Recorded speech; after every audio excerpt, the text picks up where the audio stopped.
Hello बच्चों। यहां दिया गया है cylinder of mass 15 kg and radius r is to be raised on the horizontal step of height r by 5 as shown in the figure. A rope is wrapped around the cylinder and pulled horizontally with force F. Assume cylinder does not slip on the step. Find the minimum F necessary to raise the cylinder. Clear है? यानी ultimately बोल रहा है कि इस as per, ये जो as हम लोगों के पास है, इसके अबाउट सिलेंडर स्लिप नहीं होगा तो हम इसके अबाउट ही टॉर्क निकाल ले। तो देखो mg यहां से लग रहा होगा। अब अगर सिलेंडर इस सरफेस को छोड़ चुका है तो नॉर्मल केवल और केवल यहां से लगेगा, इस एज से, और नॉर्मल सरफेस के परपेंडिकुलर होगा और ये जो ऑब्जेक्ट होगा वो सरफेस पे टेंजेंशियल होगा, तो नॉर्मल पास हो जाएगा सेंटर से। क्लियर है? तो इस एज के अबाउट, और ये h बराबर हमको दिया था r/5, तो इस एज के अबाउट अगर हम देखें परपेंडिकुलर डिस्टेंस f पर, तो f के ऊपर परपेंडिकुलर डिस्टेंस क्या आपको ये वाली दिख रही है? बोलिए। तो ये जो डिस्टेंस हम लोगों के पास आ रही है परपेंडिकुलर डिस्टेंस, ये आएगी 2r माइनस r/5। ये हमारे पास हो जाएगा 10 - 1, ये मिलेगा 9r/5।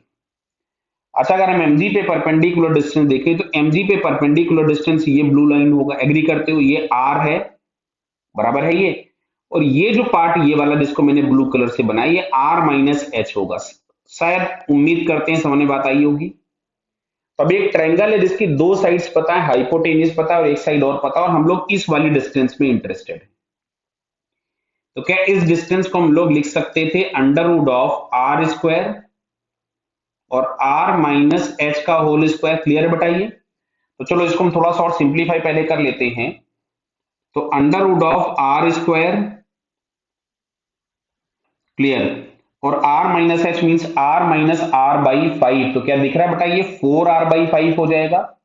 r माइनस r/5 लिखोगे तो 4r/5 का स्क्वायर करोगे तो 16r² / 25।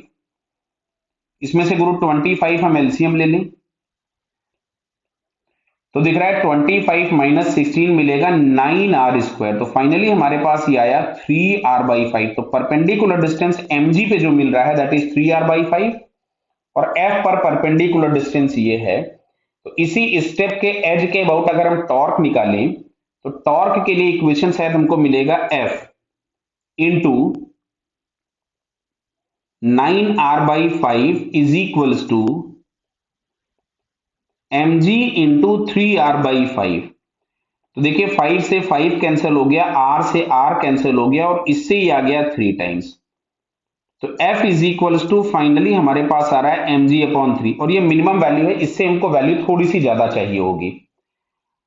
m हम लोगों को दिया है 15 kg, देखिए दिया है 15 kg, तो हम m की जगह 15 पुट कर देते हैं। तो यहां से हमारे पास आता है 15 इंटू 10/3, ये आ जाएगा 5। मतलब हम लोगों को समझ में आ रहा है कि f का जो मिनिमम वैल्यू होना चाहिए दैट इज 15 न्यूटन। 15 न्यूटन से थोड़ा सा ज्यादा होगा तो ये उस स्टेप पर चढ़ जाएगा। और आपसे आपसे पूछा था मिनिमम f रिक्वायर्ड, तो फिर आंसर हम लोगों को ये ऑप्शन में लिखा हुआ 50 ही मिलेगा।